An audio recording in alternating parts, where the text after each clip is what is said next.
आज हम आप लोगों को क्लास 9 चैप्टर 4 का फर्स्ट पार्ट समझाएंगे, जिसमें सबसे पहले समझाते हैं Rutherford model of atom.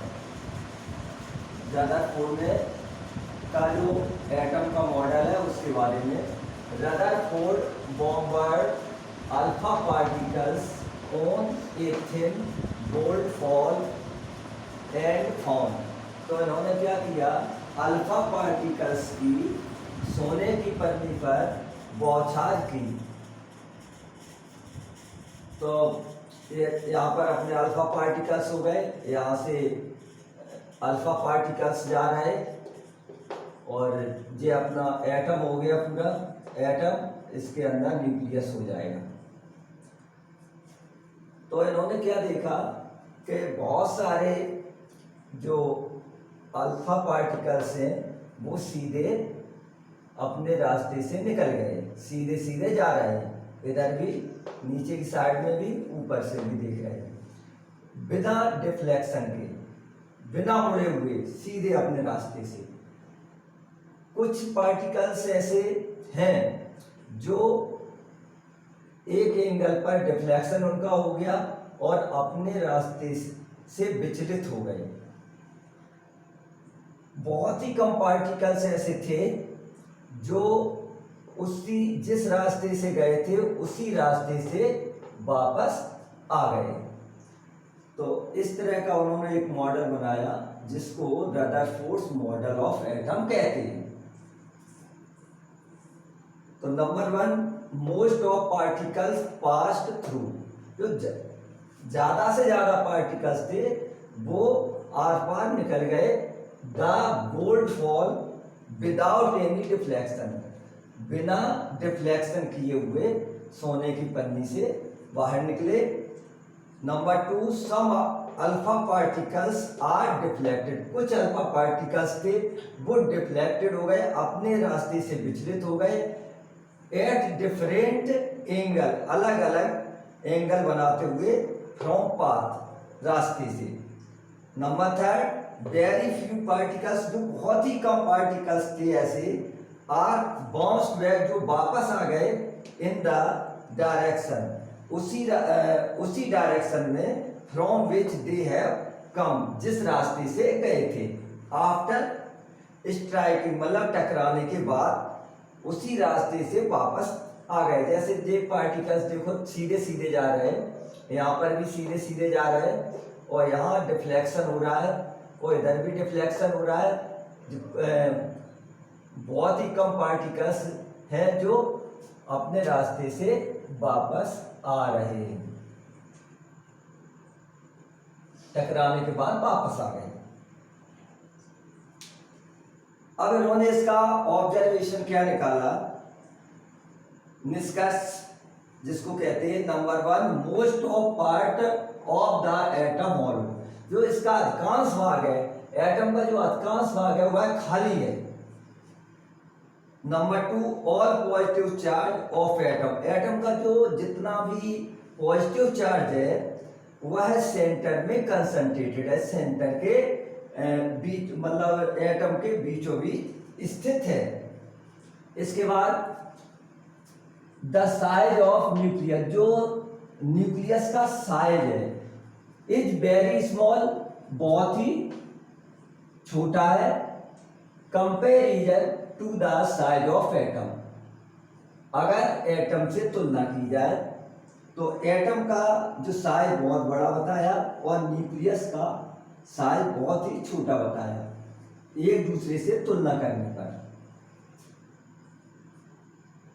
There is a empty space, इन्होंने ये भी बताया कि इसके अंदर एक खाली जगह है अराउंड द न्यूक्लियस, न्यूक्लियस के चारों ओर खाली स्थान है।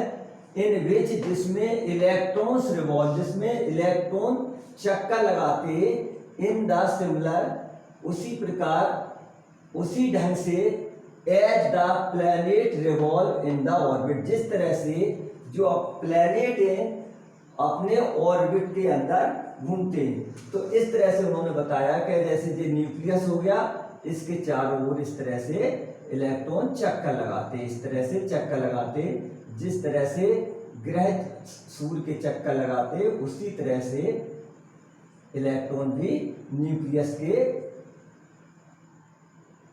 चक्कर लगाते हैं। इसके बाद mass of the electron is negligible. उन्होंने बताया जो इसका भार है, जो मास है इलेक्ट्रॉन का, वह ना के बराबर है, मतलब नगण्य है। Atom is electrically neutral. उन्होंने ये भी बताया कि जो एटम है वह इलेक्ट्रिकली न्यूट्रल है, इस पर किसी भी प्रकार का चार्ज नहीं होता है। और क्यों नहीं होता है इसके बारे में भी बताया। The number of protons equal to the number of electron. क्यों नहीं होता है? क्योंकि नंबर ऑफ प्रोटॉन की संख्या इलेक्ट्रॉन की संख्या के इक्वल होती है, और प्रोटॉन पर पॉजिटिव चार्ज होता है, पॉजिटिव चार्ज होता है, इलेक्ट्रॉन पर नेगेटिव चार्ज होता है। तो जितनी संख्या प्रोटॉन की है उतनी संख्या इलेक्ट्रॉन की है। तो इस तरह से पूरा जो एटम हुआ वह न्यूट्रल हो गया। इसके बाद defect of Rutherford's atomic model, इसमें कमियां क्या थी? Number 1, he failed to explain the stability of atom। Way atom की स्टेबिलिटी को एक्सप्लेन नहीं कर सके। He could not explain the discrete spectrum, और ना ही उसके स्पेक्ट्रम की सही ढंग से व्याख्या कर सके। Rutherford proposed that electrons revolve around the nucleus। उन्होंने बताया कि जो इलेक्ट्रॉन होते हैं वो वह न्यूक्लियस के चारों ओर चक्कर लगाते हैं इन फिक्स्ड पाथ, एक निश्चित रास्ते पर, जिसका नाम उन्होंने ऑर्बिट कहा, and emits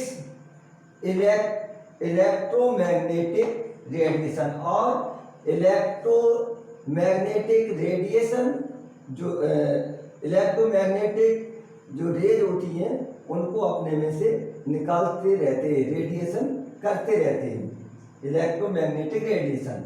there by using its energy, और इसमें उनकी एनर्जी भी खर्च होती रहती है, यूज करते रहते हैं। सो इट शुड बी, तो अब एनर्जी खर्च होती रहेगी। जैसे यहाँ पार्टिकल्स यहाँ पर अपने इलेक्ट्रॉन मूव कर रहा है, अब यहाँ पर जो इलेक्ट्रॉन है इनकी एनर्जी धीरे धीरे कम होती जाएगी। तो होगा क्या कि जो इलेक्ट्रॉन की जब एनर्जी खत्म हो जाएगी तो वो सीधा आकर के किस में गिरेगा? न्यूक्लियस में। तो जो इलेक्ट्रॉन है उसका तो अस्तित्व समाप्त हो जाएगा। तो वही ने बताया, emits electromagnetic radiations thereby using its energy, so it should be destroyed after falling in the nucleus. तो इन्होंने बताया कि जो न्यूक्लियस में गिरने के बाद में जो इलेक्ट्रॉन है वह नष्ट हो जाएगा, खत्म हो जाएगा, और जबकि ऐसा नहीं हुआ, यही इनकी कमी रह गई थी। प्लीज मेरे चैनल को लाइक एवं सब्सक्राइब करें, बेल आइकन को जरूर दबाएं।